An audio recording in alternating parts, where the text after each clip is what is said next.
My name is Jeff Drew, and I'm the executive chef for the Snake River Grill. Foccacina is the Italian cousin of focaccia. The ingredients are very similar to a pizza dough, where it's water, flour, olive oil, and a little bit of yeast to help it rise in the oven.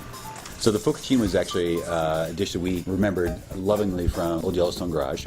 To pay tribute, we actually called Cincy and David in Italy and asked them if we could do the dish, and they were so sweet they actually sent us not only the recipe but some ideas on how they did it. That in hand, it still took us 3 weeks, day in and day out, of working with it to try to figure out how to make the focaccia actually rise. And what we discovered, there was 2 secrets. One, it was the kneading of the dough by hand, to making sure it's shaping it almost like a flour tortilla. And the other was that the temperature of the wood-burning oven had to be nearly 700 degrees to actually make the focaccia rise and bake the way it should. So it was a process, but it came out with the results we desired, so it was well worth it.